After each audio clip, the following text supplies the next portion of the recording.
to the fast lane. Nik Miles is our auto expert, so drop it into gear. You've got a green flag. Here's Nik. Oh, man. It's summer. It's summer, Jen. I know, I'm excited. It's driving season. I guess you have to drive all year round. Welcome to our auto expert. Fabulous show lined up for you today. We've got a lot of things to talk about. Jen's been busy all week preparing various guests, bigwigs, whatnot, famous people, people in the know. And then, and me. She prepared me for the show, too, as well. What are we going to talk about? This last week, FCA, Fiat Chrysler, have an event called What's New? And they put together a whole bunch of new stuff, most of it embargoed. Can't talk about it till September 1st. Big secret. They show it to the media, and then we have to sit on it and stew. Do you want me to turn the microphone down while you adjust it? There you go. You can adjust it now. Thank you. And then, but one of the things they announced that we are allowed to talk about is the new Dodge Charger wide body Hellcat and various other things, not just Hellcat. But I don't know why they've taken so long to do a wide body, and it looks amazing. Looks in fact, I don't beefy. I don't quite know how we managed to get through the day without a wide body, to be honest with you. I know. It's really nice. We're going to talk about that. We're going to have Ashton on, and he's going to tell us about that. I've just got back from Germany. That was a crazy trip. Sprechen Sie Deutsch? Ein bisschen, danke. Yeah, I had a great time in Germany. I got to drive stuff I can't tell you about. I got to see stuff I can't tell you about. But there was a lot I can tell you about. Germany, they just got their act together. And I love the fact, I always like to push the window. You know this, Jen. Of course. In real life, I like to push the window. And in cars. And in cars. And I like to ask people things that, we could possibly do. And they said, no, it's verboten. So in other words, you made the Germans mad. Nein, it is verboten. My colleague will tell you it is verboten. You cannot do this. Nein. That's nein, it's verboten. So I had a lot of verbotens while I was in Germany. I did things that were verboten. I will tell you though, 1 kilometer an hour off the race car driver's time. 1 kilometer an hour off. It's amazing. 296 kilometers an hour, and the race car driver that was with us had got 297. I'm like, 1 kilometer an hour! So you're going to tell everybody how many miles per hour that actually is? Like 186. There you go. 184, something like that. Doesn't really matter at that point because you hit something, it's all over. So true. Thank goodness for the Autobahn. Yeah. I can't tell you how thrilling it is. Like, I feel like 5 years ago. I feel like I'm 21 again. Good. It's like amazing. Good. And you didn't bark at that at all. Like, John Eric got it. Mm-hmm. That would make me 26. Mm-hmm. All right. Okay. Yeah. I'm paying attention, but you're not. I'm doing math. So, yeah, 296 kilometers an hour. Can't tell you what I was driving, though. Big secret. I know. It's verboten for me to tell you. It's under embargo. We're also going to get a chance to talk about the Grand Prix races. They're coming to Portland. We're going to talk to our friends about that. We had them on last year. We're going to talk about Cars and Couture, which is a fashion show. It's going to be happening in Seattle, in Tacoma. Mm-hmm, at the LeMay. At the LeMay Museum. And last year was around BMW. It was. This year? Not sure yet. All right, we're going to find out. Yes. We're going to leave no stone unturned when we get to talk about that. Perry Stern from MSN Autos is going to be joining us, and ourautoexpert.com. He does a lot of the website stuff. Our pal Perry was on the Hyundai Palisade event. This is a vehicle that's rocking the third row SUV world. The Hyundai Palisade and its sister vehicle, the Kia Telluride. I'm having a hard time not purchasing one of these. Seriously, starting price $32,000, fully loaded, $43,000. An amazing vehicle. He's going to tell us more about it. Had a lot of fun with Javier Muta, who is a Hispanic journalist. Javier and I drove through Coeur d'Alene, Idaho, all the way to Moscow, Idaho, and we had a really, really great time. It was astounding vehicle is astounding, but Perry's going to tell us all about that. And then we're going to be joined by Mr. Crazy himself, Anton Walhman, who is our independent analyst and investor. We lovingly call him Mr. Crazy, but he started talking about Tesla. It'll never stop. I know. It's like people are gouging their ears out. But however, he does have really good information. Yes, he does. He has the inside dirty on everything going on in the tech and electrical world, so we'll be talking to him. I failed to get the flights. It was sold out that I needed to go drive these cars in Germany. So I was 18 hours to get from here to Munich because I had 3 flights each way. It was long. And then it was tough. It was long. Thank goodness for automated passport control, though, at Schiphol Airport in Amsterdam. Yeah. Because you just put your passport in the machine and it sucks it in and then opens the doors and spits it back out. And you're good to go. Good to go. Nice. Sometimes it says go and see a man about a stamp, but I have a British passport as well as an American passport. And so I leave on one and enter on the other, which I got caught doing, but that's a whole different story. So, we drove all these amazing vehicles in Germany. I drove a vehicle in Germany that will not be announced until the LA Auto Show in November. Can't tell you about it. All I can tell you is amazing. What I can tell you about, and we'll talk more about this as we get into the show, is so we went through some technology stuff. Their Formula E cars, pretty amazing. I love Formula E. One of the chairmen of the boards of BMW said that Tesla's Tesla's heavy duty truck, their electrified truck. Yeah, the electrified big truck, the big one. Yes. The big 18-wheeler. It's pure fantasy, he said. The technology does not exist in the world to make that a reality. So, but he used a word that began with B. We can't tell you what that is either. What is that, verboten? Yes, verboten. That word is verboten. Verboten. So we can't talk about that. But I can talk about some of the tech that we saw there in Germany. Electric helicopter. That was pretty impressive. Not sure we're going to be getting in that anytime soon without a parachute. But we did that, and they have new stuff that BMW have invented where your car sees a traffic light and stops. Yeah, no more red light problems, people. If you're thinking about running a red light, this might be in a new BMW. All that and more coming up as our auto expert continues. God, you're so excited now, aren't you? Keep listening. More of Our Auto Expert with Nik Miles is coming up. Start your engines and you're off. Back to Our Auto Expert with Nik Miles. Welcome back to the show. Packed. We're going to probably have to use some kind of crowbar to get the rest of the cool stuff in on this week's show. Mention that FCA, Fiat Chrysler Automobiles, had their big event last week in Chelsea. In Michigan. They did the What's New event where they rolled out a bunch of stuff, including long-awaited, big drum roll please, long-awaited brand new Dodge wide body for the Charger. Comes in several different formats. Ashton Munoz is joining us on the phone. He is the Dodge Charger brand manager. For Ashton, first of all, 3 of my favorite people in the world work with you.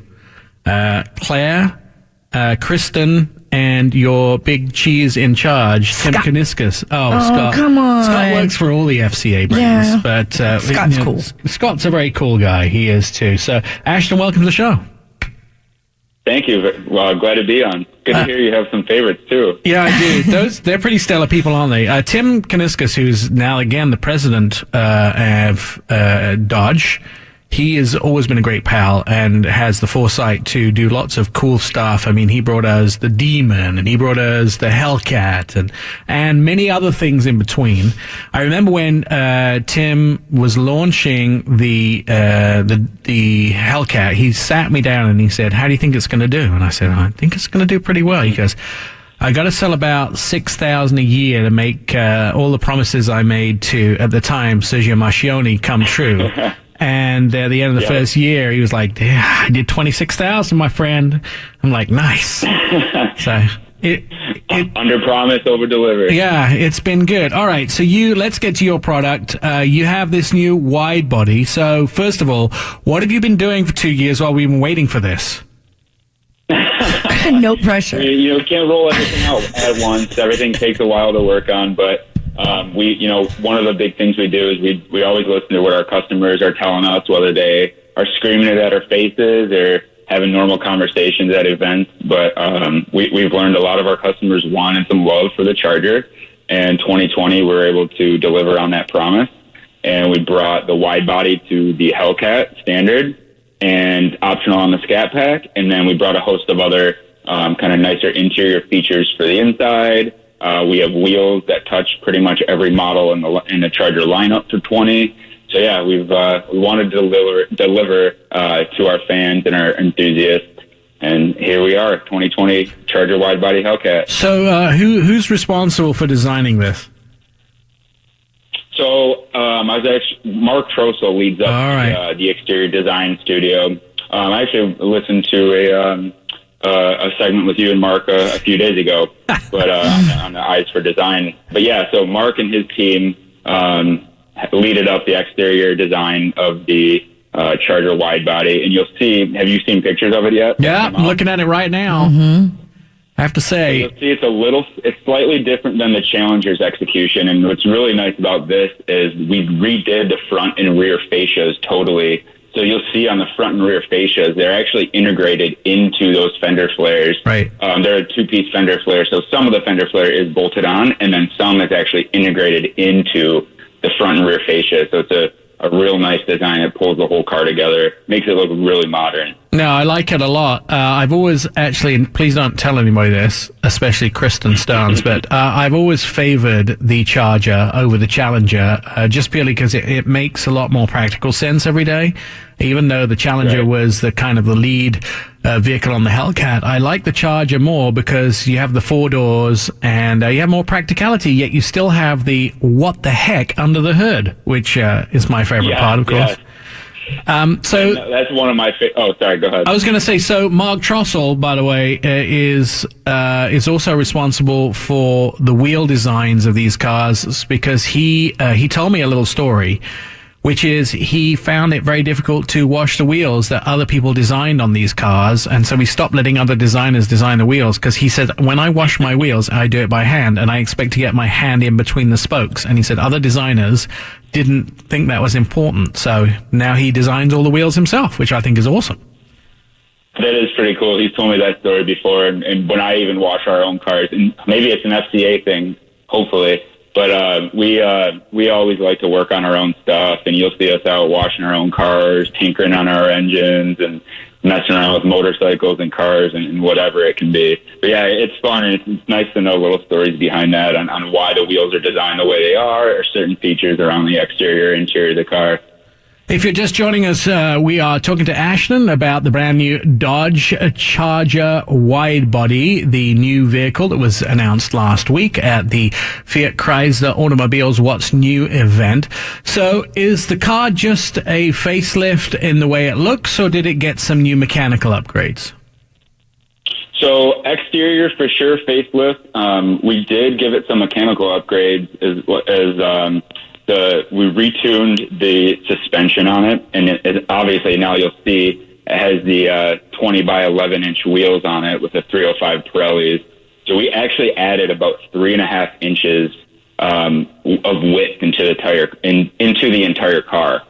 So like I said, and actually now the Hellcat finally comes with electronic power steering to manage those big wheels, whether you're on the highway, on the track, or even in like just turning around in parking lots. It's a lot easier now to manage those big wheels and tires. So yeah, big wheels and tires, suspension upgrades, EPS, and obviously our engineers tuned it to ride and handle with the new added width to the car. Have you done a burnout in this yet? I sadly say I have not. We've been trying to keep it under wraps for a while, and the only time I got to drive the car out in public, I had to be pretty tame with it. But as soon as I can get my hands on one again, I'm you'll see some smoke. I don't think you can really call yourself brand manager, Ashton, without doing a burnout. Just saying. I think you should call. I mean, I'm going to text Tim Kaniskas right now and tell him to get you on to do a burnout. Absolutely. How do you guys feel about having Tim back at the helm? It's awesome. It's reinvigorating. We love what he brings to the brand and kind of the crazy ideas that get brought to the table and executed. We're definitely love to have Tim back. Yeah. Tim's one of my heroes in the automotive world. This is a guy who worked his way up through the Dodge brand as a salesman. Used to sell the cars at first, and then worked his way into the company. He's the sort of guy that goes, "What is impossible?" And people tell him, and he goes, "All right, now tell me how we can actually make it possible." That's what I love about him. Who would have thought that Vin Diesel would be introducing the Demon, which had almost 800 horsepower in it. No, 800, right. 840, whatever it was. Crazy amount, but he looks at what is impossible and tries to find ways to actually do it. And I love him. And yeah, I think they're right. I think he should be, even if he goes on to be president of the world, I think he should still run Dodge, because without Tim, Dodge seems to not be everything it can be. And I'm really glad he's back at the helm. I'm expecting to see some crazy new Dodges over the next few years from him. We're definitely working on some cool stuff right now, and it's funny. We kind of joke around sometimes. Is like he comes up with these crazy, impossible ideas, and then we're the guys that make sure it has to get done. I mean, I wish I could live my life vicariously through Tim. It must be pretty amazing. When is this wide body Charger going to hit dealerships, and when can we pre-order? So we'll start taking orders at the end of this year, and you'll start to see them trickle down into dealerships at the beginning of 2020. Now, is it going to be, because I will tell you, I have a friend who owns a local dealership in Newberg, Oregon, a Dodge dealership, and he always wants everything that, you guys sell. And sometimes you have allotments and he doesn't get what he wants. So will there be plenty to go around? There'll be plenty to go around. We'll take as many orders as we can get. Do we know how much it's going to cost? We're not coming out with pricing until closer to the end of this year. It should be similar to what we're seeing on Challenger, though. About 65, something like that. 70. I can't give you a hard number. Like I said, won't be coming out with that for a little bit. But. What about a soft number? Can you give me a soft number? No, I think that's, what is it, forbidden? Oh, it's verboten. Verboten. I just got back from Germany where the BMW were telling me things were verboten, so... listen, Ashton, thanks so much for taking some of your Sunday out to talk to us about the new Dodge Charger wide body. I'm pretty excited about it. Of course, you can check out at dodge.com. There they'll have all the information about it, or ourautoexpert.com as well. You can find out more at the website. Jump right in and put the pedal to the floor. Our Auto Expert with Nik Miles continues. Welcome back to Our Auto Expert. Just a quick note, by the way, if you're out in your car driving, at the end of the show, could you just pull off the side of the road? Jen doesn't want to have to deal with traffic on the way home. Just hoping that you could just pull over so she can get home. Yeah. There's things to do. It's the summertime. She has agendas. And if you get in her way, it's verboten.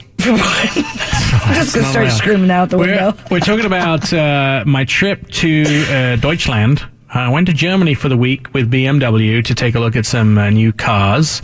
So we went to BMW World, and this is interesting, by the way. You'll have seen the pictures. It's like 4 tubes together in a big, I don't know what you call it. It's like 4 tubes. The BMW, the building. Oh, yes, the building. Okay. It's like 4 big tubes that are put together. Correct. And it's all suspended by wires. So they built the top floors first, and they built them down. And about 5 years ago, 1972 or something, it was first built. A few years ago, they had to replace the wires. At that point, you go, well, whose idea was it to suspend this whole big 4 pillars by wires? And how did they do that? Replace the wires? My head hurts just thinking about it. So we went to BMW World, and we had a day. First of all, by the way, I don't know if they're listening. Portugal the Man. I think they're from the Northwest. The band. Mm-hmm. So I come to the airport, and there's a guy holding a sign that says BMW Next, which is, what we're going to, next gen. Yeah. And I said, hey, hi, how are you? And the guy comes up and he puts his arms through. He goes, hello, welcome to Munich. So nice to see you. Welcome, say thank you. I said, my name's a little bit weird, but okay. Apparently BMW, a very huggy organization. Hugging is not verboten. And so I'm thinking, all right, nice guys. So I hugged him back. I was very, very Did you do the official. kiss? No, that's more French. More Italian. Germans, Italian, French. Germans are a little bit sterile, a bit standoffish. So I was surprised when this guy was hugging me, and I said, my name's Nik Miles, and I'm one of the journalists here. There was 18 of us, I think, total. And he goes, oh, Nik Miles, I don't have you on the list. I'm like, oh, this could be bad. This could be bad. And I said, journalist, Nik Miles? No, I could call somebody. I mean, I have an itinerary here. And he goes, let me check. You are not with Portugal the Man. I went, no, I'm not. And if you've ever seen me, you probably wouldn't make a very good band member of any band. I've never met Portugal the Man, by the way, but I thought probably wouldn't, you wouldn't stand looking at me in an airport and go, oh my goodness. It's Nik Miles. He's a rock star. Like, he should have a guitar and leather pants and we're away. No, that's not really me. No. Then the band came out. Apparently my driver had taken someone to the hotel, so he showed up. This guy was there to meet the band. The band were going to be playing for Paris Hilton was there. And we're going to be playing for the Influencers. She was the leader of the Influencers. And that's what they were there for. When the band came out, I have never met Portugal the Man, but I could totally be a member of Portugal the Man. Really? Yeah. I can check that out. I could be a member of Portugal the Man and you'd have no problem learning what I was. Anyway, so I texted my friend Marconi and said, hey buddy, because he's friends with him. I said, guess what? I just got accidentally not recognized from member of Portugal the Man. So he had a field day with that. Oh, I'm sure Marconi did, yeah. He thought that was hilarious. Anyway, so we got picked up, taken to the airport. You usually sleep off the first day because, I've been up for something like 32 hours, 34 hours, so you sleep off. I ate a lot of schnitzel. I saw a lot of incredible cars. We talked about the electric helicopter. They had an electric helicopter on display there. At best of times, I have a friend, Micah, who is a helicopter pilot. He works for Edmund. So he works for Kelly Blue Book. He's a helicopter pilot. And I've taken lessons to be a helicopter pilot. And let me just tell you, it's scary enough without it being electric. Just saying. You don't look comfortable. I mean, I'm just talking about it. You look a little bit like you might just throw up a little bit. Yeah, just a little bit. I think you're good on the ground, Nick. Sometimes. Okay. What are you saying? You wouldn't trust me as a helicopter pilot? Heck no. Oh. Vote of confidence. 1 for Jen. You flying helicopter? 4 button. Yeah. So anyway, they had an electric helicopter. They had the Formula E cars. Pretty impressive. That I bet. New 8 Series Grand Coupe. That's pretty impressive. So they took the 8 Series, which is their, you're familiar with the Z4. It looks like a giant Z4. They're making that a Grand Coupe with 4 doors. They had a new 3 Series wagon. They had a couple of other. There was a long list of new cars, but they had this next gen vehicle, the iNext M version. And I have to tell you, if I was Lamborghini, I would be seriously worried. This car looks absolutely amazing. Is this the one you can't talk about? No, I can talk about this one. Okay. 600 horsepower. Ooh. All electric. Yeah. Looks very space agey. Actually, they had a vehicle. I'm going to try and rack my brain and get it right. 1972, BMW had a concept car called the BMW Turbo. And this looks very similar to it. But I sat down with a member of the board of BMW, and he said, and I'm reading between the lines a little bit because he wouldn't directly say it, but he said they're going to build it. I can tell you 72 was a good year. Was it? Yeah. You were born then. That's right. So look forward to that M-Next vehicle coming soon. 600 horsepower, 0 to 60, quicker than you can put on your seatbelt, all electric. This thing will either drive autonomously or not autonomously, depending on your choice. You can do both. Is that going to come to the States? Of course. Of course it'll come to the States. Coming up, we're going to talk about the Indy Grand Prix coming to Portland, Oregon. That's more as Our Auto Expert continues. You, by the way, can check us out online. OurAutoExpert.com, all the social medias, Our Auto Expert, Facebook, Twitter, and what's the one I'm forgetting? And the other one. Podbean. More of Our Auto Expert with Nik Miles is on the way. Our Auto Expert continues. Here's your host, Nik Miles. If you thought in some way, shape, or form that the Northwest was missing racing, you clearly have your calendar unprofessionally, unproperly marked. You should be verboten for being a car fan. There is a great racing calendar in the Northwest, and Jen is probably more excited about the next up-and-coming race we're going to talk about than anything else, aren't you? I am. When was the last time you went? Last year. You went last year? It was the first time to return to Portland. Right. The IndyCar races. That's right. You know, what would the IndyCar... And we're a little way out from the IndyCar races, but it wouldn't be proper of us not to get everybody riled up and going and get their IndyCar race support gear on. Jerry Jenson's joining us on the phone. Jerry, coming back again to Portland. I am, yeah. You know, IndyCar racing is, and I was going to tell you, you know, I'm so excited. I'm so excited to be back on your show. You know, I've kind of missed you guys a little less. It's been a year. It's been you know, probably a little under a year. Yeah. Yeah, exactly. So last year was that was the first year back for you? Yeah, you know, it was. IndyCar racing hadn't been in Portland for 12 years, and you know, so last year was the return of IndyCar racing, and you know, I just got to say, you know, the turnout was phenomenal. The fans, and what I kept hearing from the drivers and teams was just the engagement and how appreciative all the fans really were, you know, to have IndyCar racing back in Portland and back to the Pacific Northwest. So it was just fabulous, and we're already anticipating at least the same sort of turnout, if not even a little bit more. So we're pretty excited. Good. It takes a couple of years to probably build back again. So clearly, it was a success last time around. Last year, what did you learn about the Northwest race fans? You know, I think more than anything, and you know, the Northwest race fans are a little bit more of a sophisticated crowd. I think they're very knowledgeable. Not only in terms of the drivers, but also the technology that's in the cars.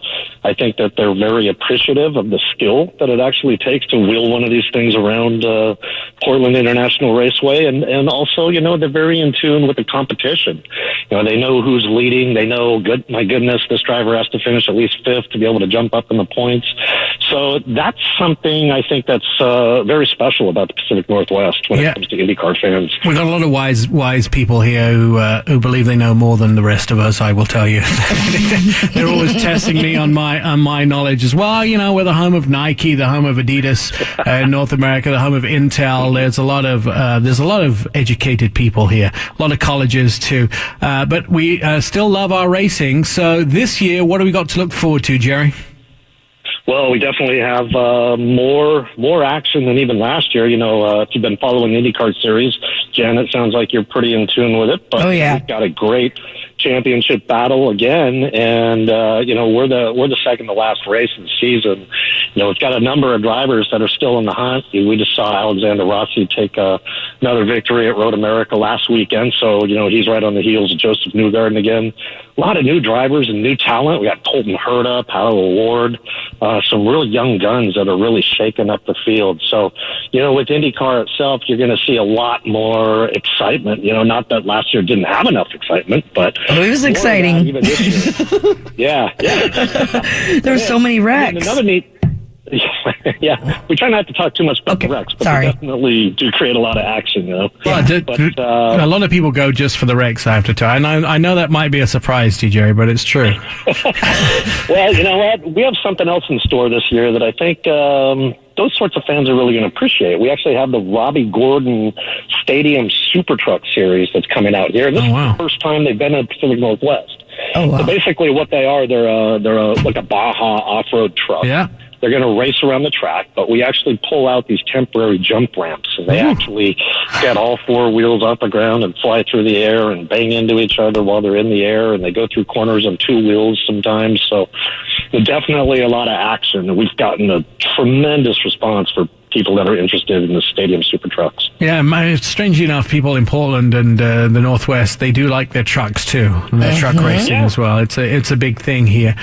So that's taking place now. I noticed one of the things, by the way, I think is really kind of cool. It's a little depressing too, but it's 59 days, 9 hours, 11 minutes, and 1 second until the race starts. You have a timer on the top of your website, which I know by the time most people get clicking on it, which is, by the way, PortlandGP.com, PortlandGP.com. You can go and learn everything about the Grand Prix in Portland. But it tells us how long we have to wait. August 30th through September 1st are the races as well. So what does the several days look like? So that's 4 days. You have it? 3 days? It's 3 days, Friday, Saturday, and Sunday. But there's essentially non-stop track activity each day.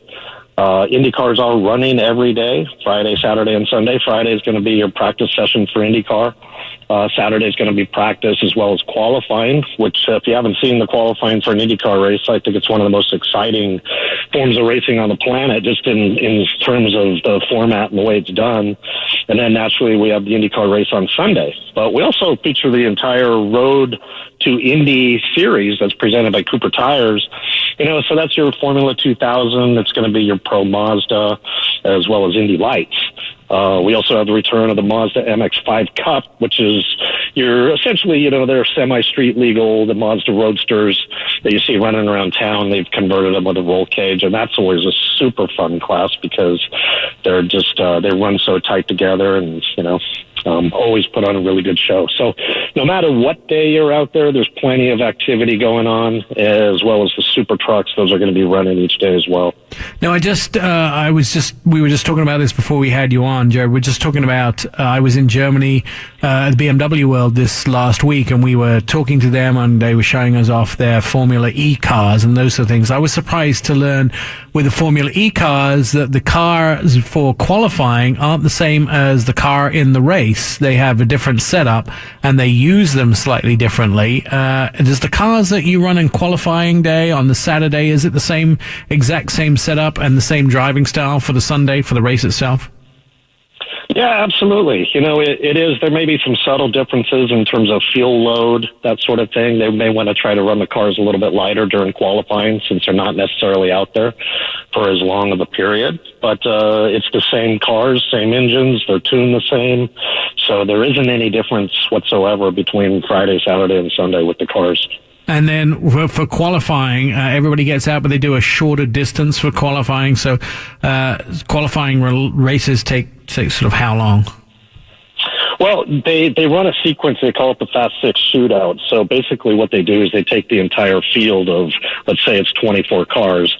They divide that into two groups. They run one group of 12 first, then they run another group of 12. They take the Fast Six out of each one of those two groups and combine that into another group of 12. And then they run that group, and then they take the top six from that, and then that sets the top six for the grid for the start. But each one of those sessions ranges basically from 10 to 12 minutes. So it's just back to back to back to back. So like I said, it's a lot of excitement.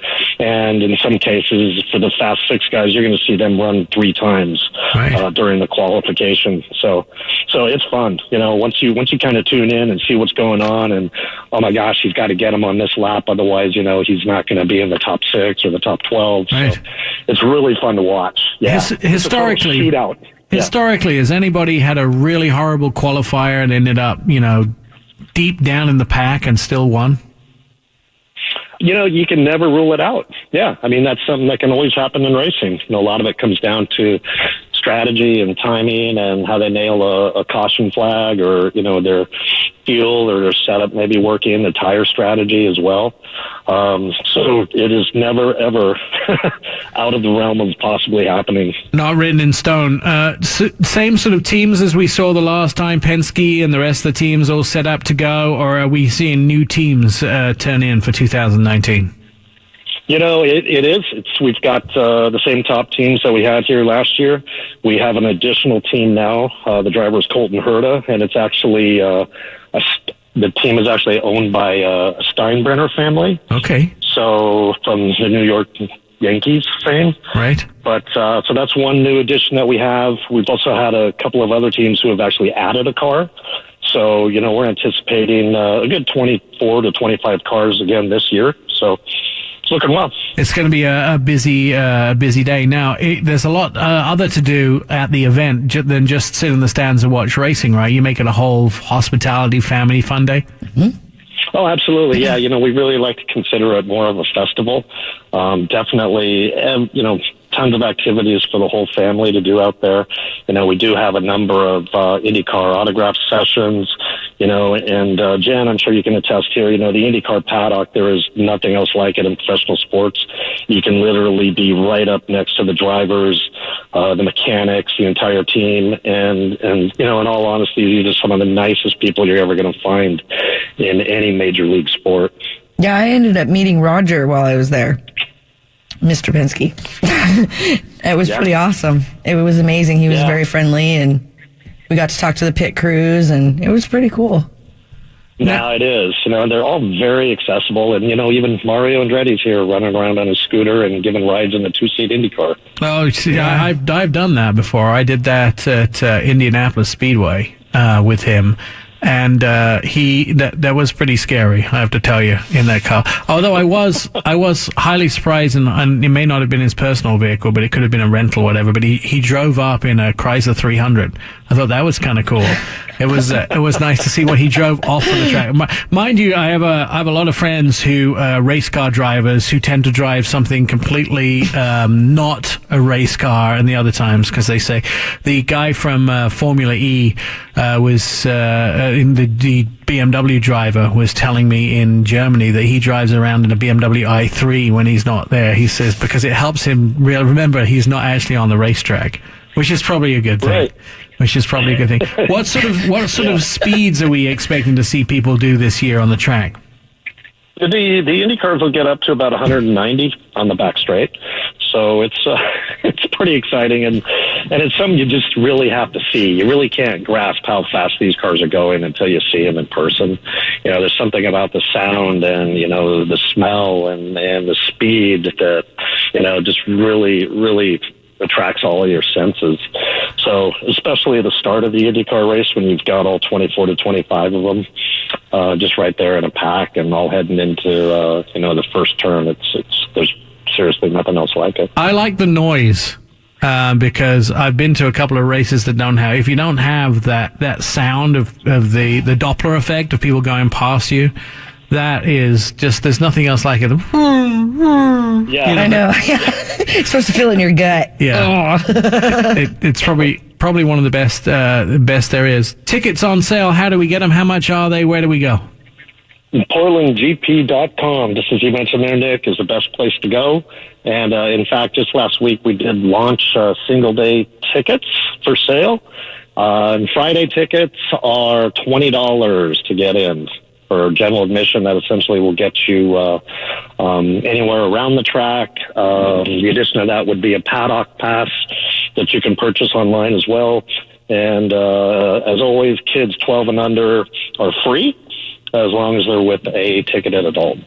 Excellent. Jerry Jenson, thank you so much for joining us. That's the IndyCar races coming at the end of August. You too could enjoy some real fan racing at the Portland International Raceway. PortlandGP.com is where you'll be able to find all the news and the latest tickets. And you can find us at OurAutoExpert.com. Don't go away. There's more to come with Nik Miles. Our auto expert will be right back. He's Nik Miles, and this is Our Auto Expert. Welcome back to the show, Our Auto Expert. You can reach us on all the various social media platforms. OurAutoExpert.com is the website, and you can also find us at Our Auto Expert on Twitter, on Facebook, and on the Instagrams as well. Jen, you had a really good time last year when you went to Cars and Couture, didn't you? I did. I sat right in front. I saw you. In the video? In the video. Yeah, you and your sister there. Yep. So you're wearing all black. I am. Which is kind of a very subdued fashion. It's very modern New York, black and white, the true colors of fashion. Yeah. Your sister's wearing bright pink. Yes, she is. She's very girly. Is it girly? Yeah, she likes her pinks, and, she looks really good in them. And I am more of a black and white kind of girl. Are you? Yeah. In fact, they had these dresses last year. You probably love to hear this. It's in latex. And they actually had black and white designs. It was really pretty. I almost bought one. It was 97 degrees in Munich last week, and all I can think about is latex would have been the last thing anybody in Munich would be wearing. True, but these were beautiful. They were? Mm-hmm. Did you get one? No. Why? Because what? I'm not sure if I can do the latex thing. But it was pretty. There's only one way to find out. You have to actually do it. Yeah. David Bailey on the phone to talk about Cars and Couture. Welcome back to the show. It seems like a year ago that we talked to you about this, David. Yes, thank you for having me back, Nick. I really appreciate it. So last year, your theme was BMWs. You had the BMW vehicles at Cars and Couture. This year, do you have a theme picked out? Well, they've got a Cadillac collection, basically Cadillacs through the years. Rather an amazing collection of Cadillacs. I've had a couple of chances to kind of walk through and see some of the different cars that they've got. That's now you have to sort of get it all suave and sophisticated with your fashion as well, I presume. Yes, it's always fun to work with the Old Man Museum on this project, and every year they bring in a new car collection for their main floor, and we don't necessarily get much of a say in it, but we're always pleasantly surprised on what they bring in. It's usually a collection that has a lot of punch to it. This year's Cadillac collection definitely doesn't disappoint. All right, so give us the elevator pitch on the event. Tell us how it, what it is, how it runs, when it runs, so people who are interested in fashion and cars can sort of buy. But there's probably something for every family, by the way. It's like you have one member of the family, it's really cars. Yeah, but there's fashion too. What? Fashion? I'm going to go. So you kind of got all the bases covered in the family. So give us the elevator pitch on Cars and Couture. Well, it's on Saturday, July 20th. We open the doors at 6:30. This is our third annual show. This is something we're going to continue on, and it's absolutely something we've had a lot of fun producing. Basically, it's merged our love of fashion with cars to kind of create a unique fashion show experience. The big thing for us is this is in all ages. Basically, ages 10 and up, we have no problems having people of younger generations come, and it's been a lot of fun to be able to bring the younger generations as well as, for fashion shows that we produce. It does bring in a lot more guys into our percentages. It's a little closer to 50-50 when it comes to who wants to attend this. And we kind of lean into it a little bit even. Some of our ticket packages actually have a $10 option an additional $10 option to be able to get entrance into the museum for the day and then come back for the fashion show in the evening. So you actually get, what's amazing, for the show we have everybody on the main floor, and it's a beautiful venue. But there's actually 5 floors of cars, and they've got all different types of exhibits and all different types of collections throughout it. But, to give people the opportunity to really check out the museum as well as check out the fashion show. It's been kind of fun to get, different blend of what you traditionally have at a fashion show. After talking to Jen, after she got back last year, one of the things that amazed her and she couldn't stop talking about was the quality of male models that you had there. She said they were outstanding. Even the designer was amazing, who did all the men's suits. It's phenomenal. They've done a great job over the years of my team bringing in different male designers. So every year we try to make sure that we have a male designer bringing in male models. And this year ours is Gustavo Couture is our men's line collection. And they participated in the show 2 years ago and have come back to participate in this year's show. How do you decide who the designers are and what they're going to be showing? Well, specifically, we're looking for couture designers, which means they're either ready to wear or made to measure. It's not a mass-produced type of fashion. So these are designers that are looking to custom make something for people. And for us, it's, you know, going and trying to find the best couture designers in the region that we can kind of elevate and showcase as like, hey, everybody, these are what the talented people that we have in the region. That if you are looking for custom, these are people that, you know, we definitely highly recommend. And it's trying to find a little bit of a variety. We've got some that do wedding dresses. We have some that do evening dresses. Some that do cocktail dresses, menswear. You know, we've got a very strong collection of 5 designers coming in for this year's show. I'm looking at some of the pieces that were shown last year. I'm not a fashion expert, might be a car expert, not a fashion expert, definitely, but they are pretty outstanding, and they complemented the BMW collection last year. Do you look for the designers have an idea of what sort of cars are going to be shown, so they can somehow balance it off with the fashion that they're working with? We do. I mean, we let them know what we're having as far as the collection goes, but actually when we start recruiting the designers, we don't even know ourselves what the car collection will be. So it does give them a little bit of influence. I'd say it probably impacts them maybe 10 to 20%, but most of them kind of have a feel and a look of what they're wanting to do. And, you know, it amazes me how well it does go on with the cars that we have. And, you know, especially this year with having, you know, last year's collections with the BMWs and the racing cars. That this year's has the cars all throughout the year. So you have, you know, cars from the early 1900s to current cars. One of my favorites, I think, of this year's collection is one that we use for our promo shoot, which is actually a 2003 prototype. You look at the car and you think it was, you know, made for right now, and it's amazing to me. It's over 15 years old. So that's amazing. We're running out of time, I'm afraid, my friend, but if you want to go to America's Car Museum, Saturday, July 20th at 6:30 p.m. till 11 p.m., Cars and Couture. I'm recommending it. Jen is just non-stop talking about wanting to go and see it next year. She'll post pictures on Our Auto Experts, different social medias, Instagram, you want to check it out. Very good. Go check the website out. It's absolutely outstanding. More Auto Expert with Nik Miles is on the way. It's Our Auto Expert with Nik Miles. Our Auto Expert in the studio, Jen, is here, our producer and maker of magic. She has pulled everything together for this week's show. Jen, thanks for running my life. Hey, anytime, Nick. There's a few other things for you to do, too. I'm sure you do. Can you pick up dog food on your way home? No. So recently, Hyundai introduced their brand new third-row SUV into the world. They did it in Coeur d'Alene, Idaho, and they introduced the brand new Hyundai Palisade. I went on the ride and drive, but so did my pal, Perry Stern, from MSN Autos and from OurAutoExpert.com. And Perry joining us on the phone to talk about it.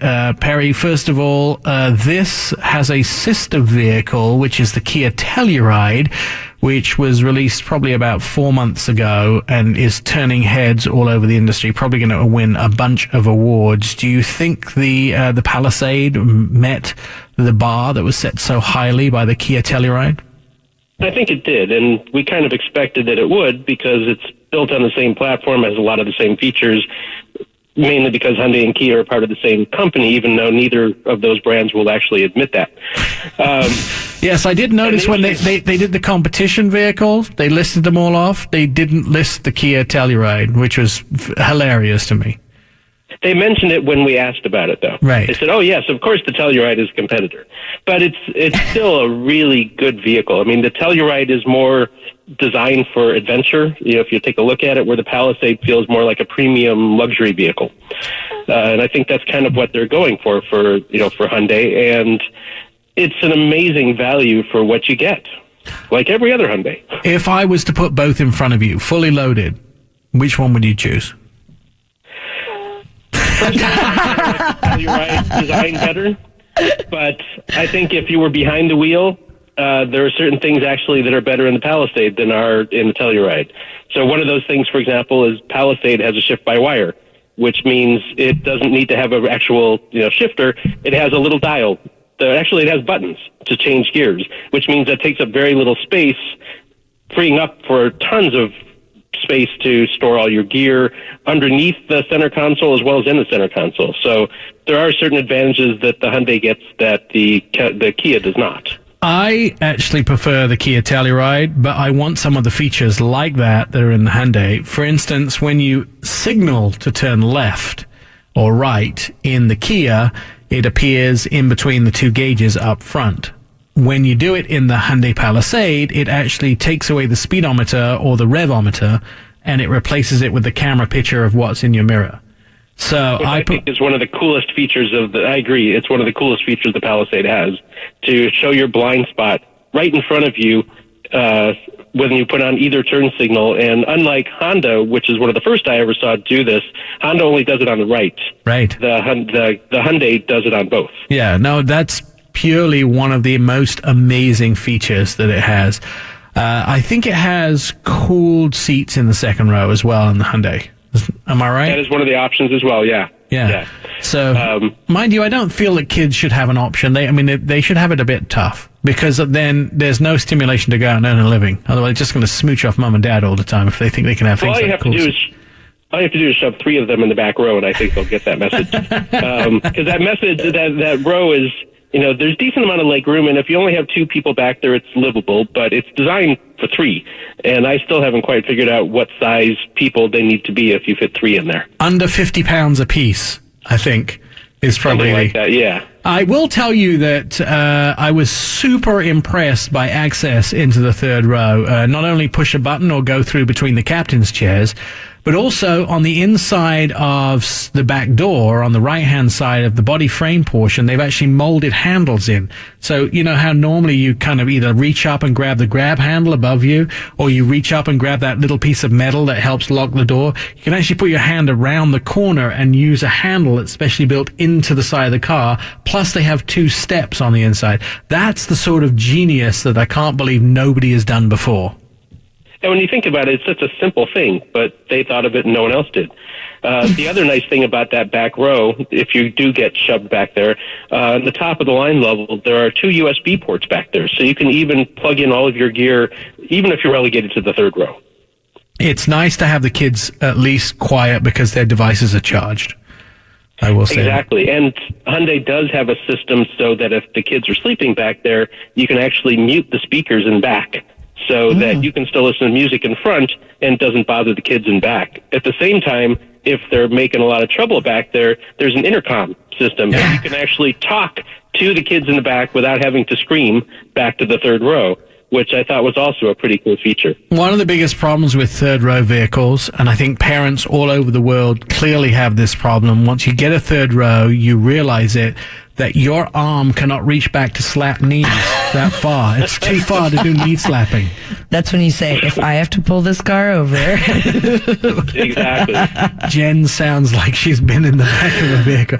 You had a sister. Were you and your sister, did you have a two row or 3 row? Oh, come on. No, we didn't even have, it was just, we had Monte Carlo. Oh, did you? Yeah, and it was always, she's touching me, that kind of thing. So, yeah, I heard that a lot. I think, Perry, didn't you make your... I recall those days. Did you make your daughter ride in the back of your pickup, Perry? You mean in the bed of the truck? Yeah. No, by the time my daughter was born, everyone had figured out that wasn't safe. When I was growing up, no one had figured it out yet, so I rode in the back all the time. Right, really. I do remember, parents who were concerned it may not be safe used to strap, the removable minivan seats in the back of the pickup trucks. I remember seeing... Yeah, that would make all the difference. Yeah, I remember seeing some that you give you that and a bungee cord and say good luck. Isn't it crazy how we've progressed? Well, from the days of no seatbelts to now. What I find hilarious is that when I went to school, my science teacher who taught me physics said, everything I'm going to teach you by the time you become an adult in your 40s will be a lie. They'll discover that we were wrong. and he could not be more accurate. As I go through life, everything that we were told suddenly discovered we're wrong. So let's just fast forward this wheel and say what we now believe is safe and is the right thing to do in 30 years' time, everybody's going to be going, that was so dangerous. I have no clue how people could do that in a vehicle back then. It was so dangerous. Right. When they figure out that the phones against our heads are actually melting our brains. Oh, exactly. It would be, I find that hilarious if I actually had a brain to melt. Well, which is like, exactly. We just talked about a few months ago about certain cancers, from batteries and cars and things like that. So it's all right. This show took a sudden black turn, didn't it? Anyway, value for money, Perry. What are you thinking? Are you thinking that because I know when you do it against the Telluride, and I hate somebody from Hyundai, if they hear us talking about the Kia Telluride, they're going to get really upset. But against it's a competitive vehicle. Yeah, I mean, it is technically a competitive vehicle. The Hyundai wanted to show us that they feel that the Palisade is a better value than the Telluride.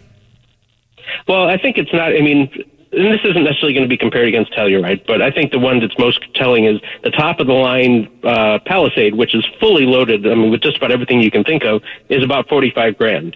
If you go to a Ford Explorer, which is probably one of the most popular 7 and 8 passenger options, if you go to the top of the line of that, you're $10,000 higher at least. Yeah, and I think that's what's going to revolutionize the third row SUVs. This is. In a sense, I feel like I've said this like every 2 or 3 years, but I think the Koreans are stepping up and going, look what we can do. And everybody else better get their act together, because this has been a domain that's really been dominated by people like Dodge and people like Ford. But now it looks like the Koreans are stepping up and saying, we can do it cheaper. We can do it with a 10-year, 100,000-mile warranty. Starts at $32,000, fully loaded. You'll find it somewhere between 43 and 47. I mean, that's pretty outstanding. It is pretty impressive, and it's so quiet. It feels like a luxury car. It feels like a premium car. I think they're going to sell like crazy. Perry, where can we read your stuff? You can read it up on MSN. You can read it on autonxt.net or on your site, Our Auto Expert. Our site, Perry. Our site. Thank you.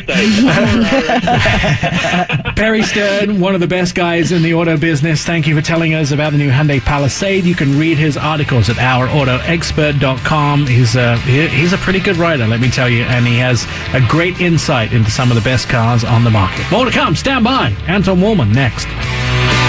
More of Our Auto Expert with Nik Miles is coming up. This is Our Auto Expert. It makes me happy that when the music comes on for the show, Jen dances. I do every time. It's just so exciting. It's great choice by our production staff. Yeah. That's what I say. Welcome to the Our Auto Expert headquarters. You're listening to the show. Don't forget social media, ourautoexpert.com. You can also go to Twitter, Facebook, the Instagrams, and see all of the latest news stories provided by our team, which actually we reach 2 million Americans a day. So that's pretty impressive. And they all write to me. I get individual emails all the time. One of the guys that never talks to me unless we're on the radio, though, is our friend, independent analyst and investor, Anton Walhman. He joins us on the phone to take a look at the markets and see what's going on in the automotive world as far as money and technology are concerned. So, Anton, I just got back from spending a week in Munich with BMW, and a member of the board told me that Tesla's truck, their semi-truck, is actually not scientifically feasible. They said that the technology does not exist to create this truck, and he used a word which is one of the 12 words banned by the FCC, so I can't say it.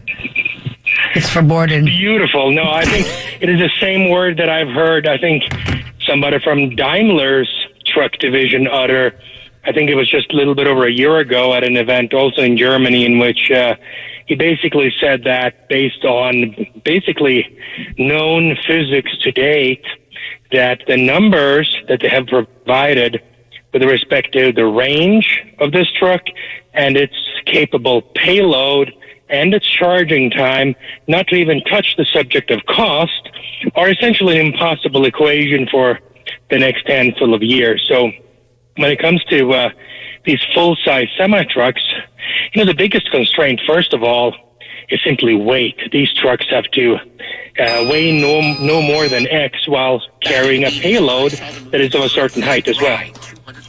And that's kind of interesting too, because they're saying it's so heavy, the batteries to actually power the truck would be so heavy that physically they wouldn't be able to, pull a load. Basically, just be pulling the batteries.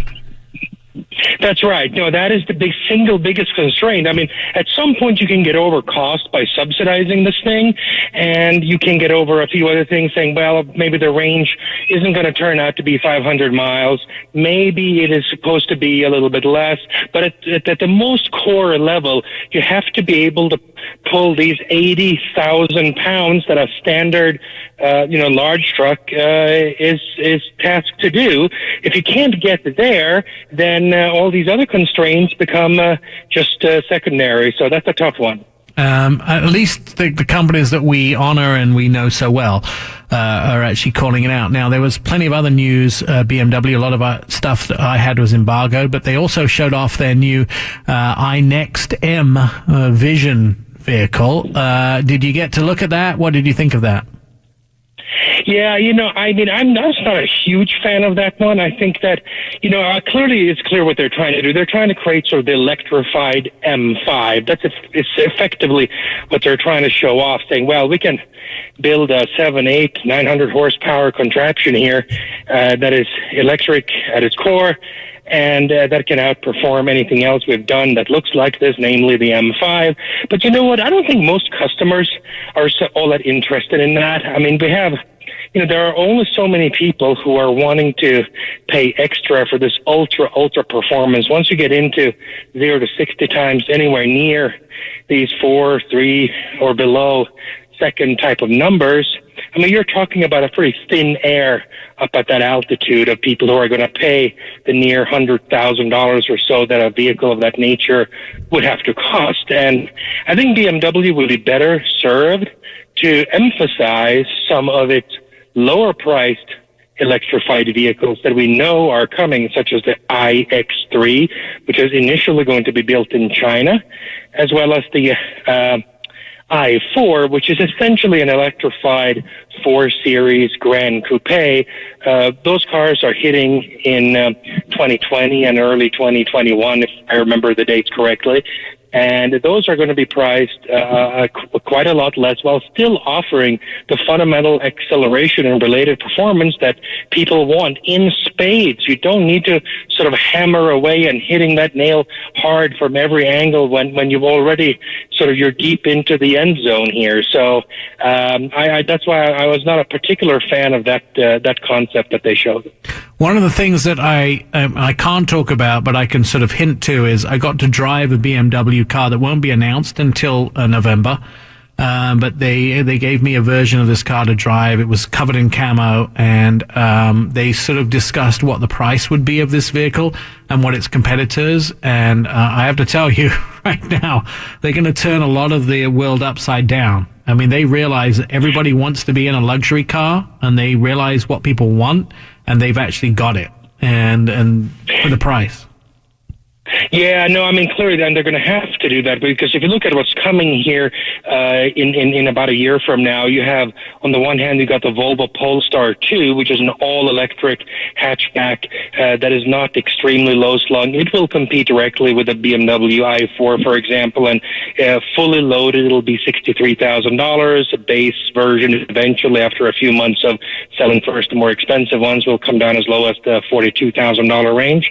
And then you have something like the Ford crossover that will be out also later in 2020. So BMW certainly will have to offer a very compelling equation to get into the heart of this market. And that's where we're seeing not just a handful, not just even a couple of dozen, but many, many dozens of cars of this general ilk of well over 200 miles worth of range, more than acceptable performance, and having a fairly practical type of body style come into the market in a big way over the next 1 to 2.5 years from now. And at the end of that rainbow, we'll be sitting at about 200 nameplates in the market, and 200 of these cars fighting for the consumer. And to be able to sell them, they're all going to have to be sold at very favorable prices, favorable to the consumer, that is, which will generate enormous losses for the automakers. Stand by, Anton. We're going to take a quick break. When we come back, I want to tell you about the self-driving car I was in. More of Our Auto Expert with Nik Miles is coming up. This is our auto expert. Now, here's Nik Miles.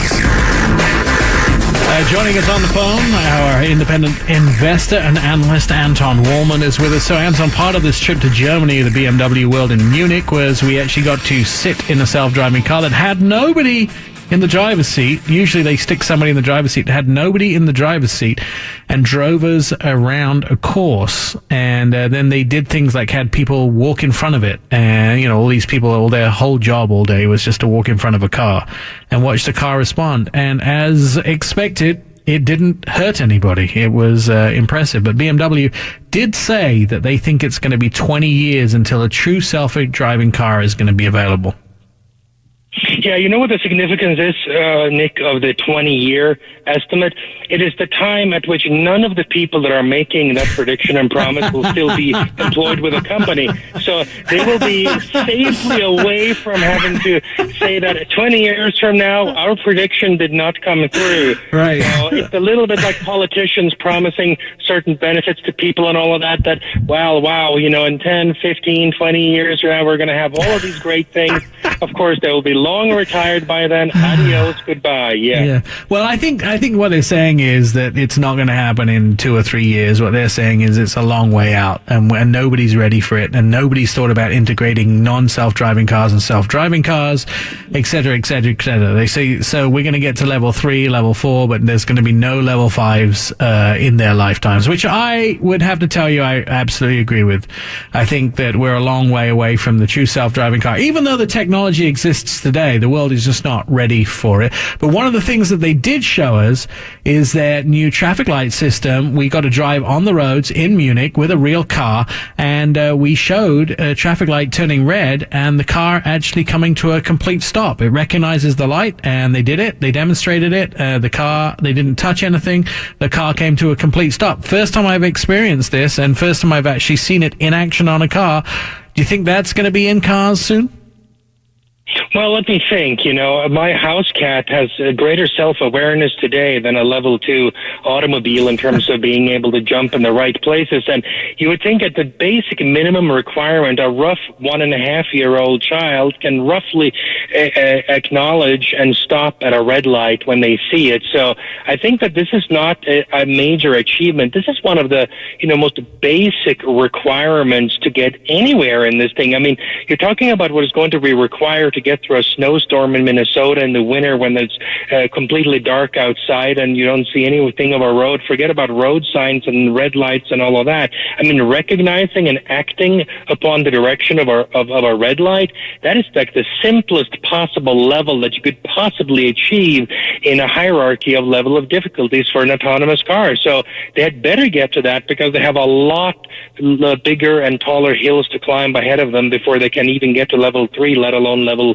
4 or level 5. Yeah, hopefully this technology will be available in upcoming BMWs in the next year or so too. All right, let's look at some. Think about this, Nick. It was 2.5 years ago that Audi launched. The first city was Las Vegas, but they're now in I think 10 or 11 cities in the U.S. The ability of their cars also to recognize red lights, but what they do is that they tell you, the driver, the number of seconds until it's going to turn green, or conversely, when the green light is going to turn red. And of course, that incorporates all of the intelligence to, if they should so desire, to incorporate the actual braking functionality. Now, as Audi hasn't done that yet, but you think about this, all of the basic intelligence to then say, well, then we also apply the brake pedal is already there and has been in service for 2.5 years on the road today in every single Audi model you can currently buy. Yeah, no, I agree, but I'd like to see some of these things at least enabled. But of course, a lot of legislation in the US, including things like the adaptive laser headlights and those type of things, they're not all available yet, and some legislative work to be done. Let's turn our attention to Tesla. Second quarter unit sales at some point in the next few days is going to be available. So let's put a flag in the sand and see, how do you think Tesla are going to turn out with their latest sales numbers? Yeah, basically, when they reported, earnings earlier in the year, they predicted that they said they were going to do 90 to 100,000 units in the second quarter.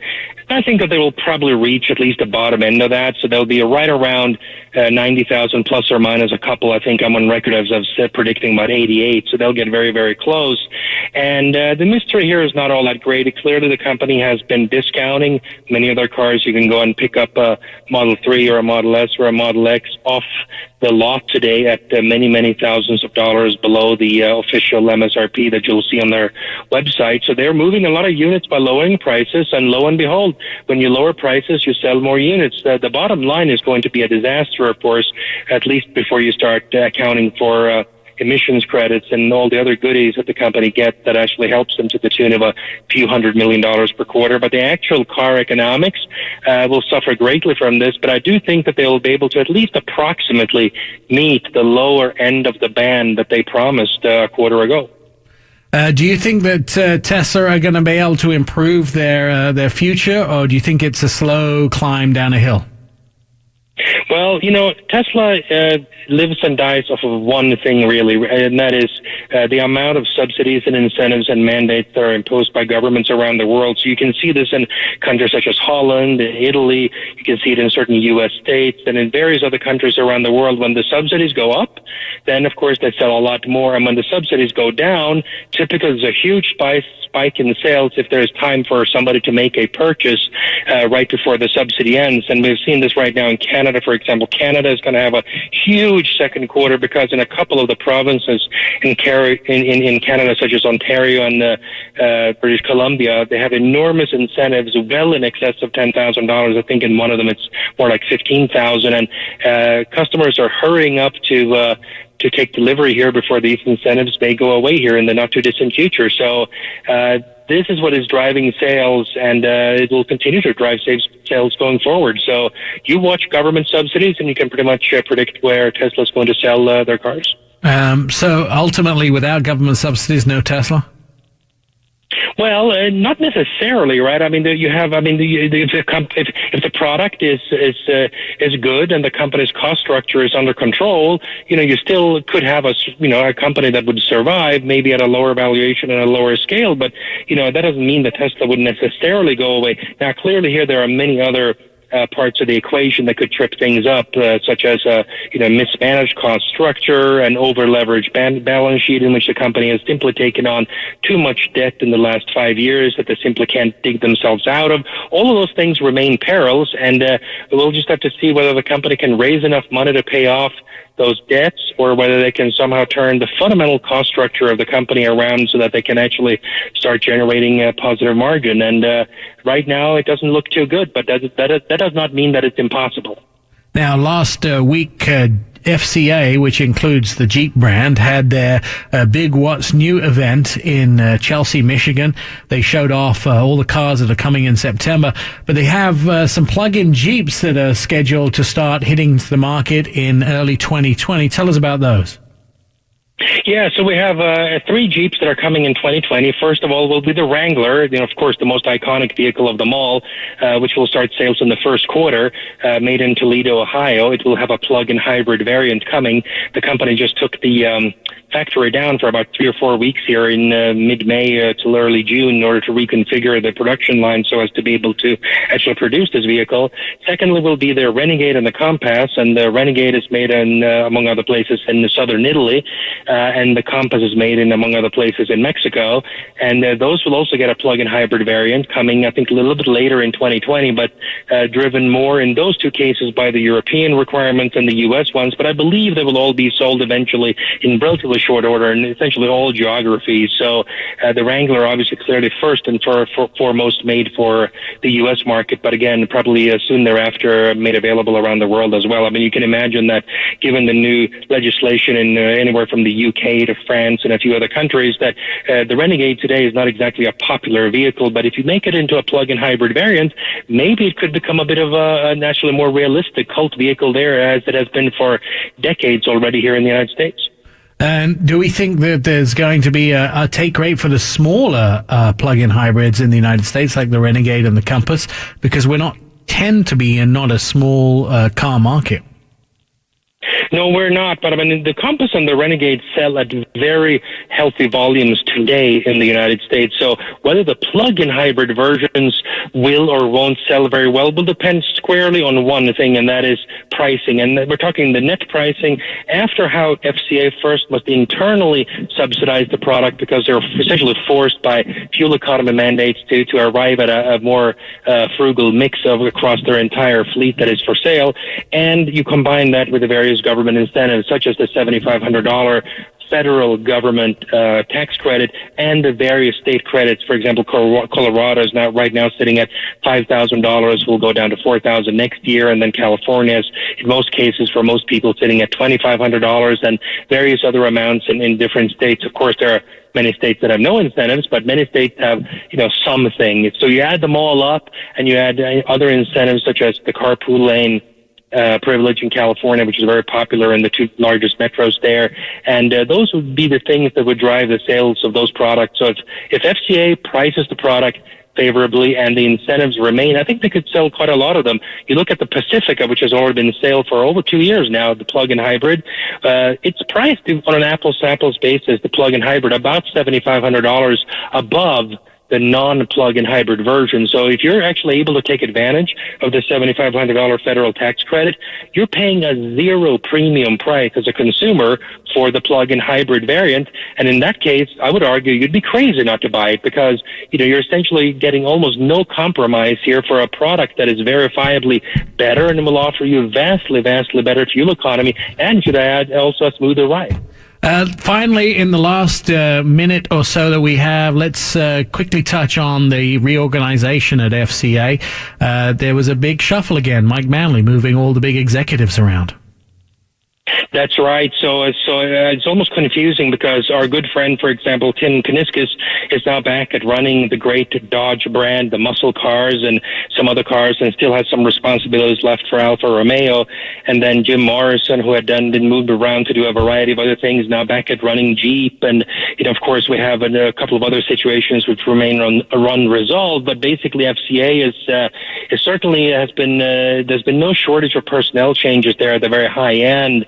And I think that a couple of these most recent moves, I think are very well received by most people in the industry, that the right people are now back in probably their most appropriate position. So hopefully this bodes well for how FCA will be resolving its various issues here in the months to come. And I certainly remain pretty optimistic. I think that their company is largely on the right track here to do the right thing on all of those measures. Couldn't agree more. Anton, where can we read your stuff? Primarily on seekingalpha.com as well as on thestreet.com. TheStreet.com, SeekingAlpha.com, and of course, always on Our Auto Expert, you can hear Alpha, you can hear all of the stuff that Anton does as far as radio is concerned on the podcast. They're all available, this show, 24/7 at OurAutoExpert.com. You can also read plenty of stuff on our social media channels. We've also got the latest information, breaking news, and, of course, every single radio show. You can hear those. We'll see you again next week.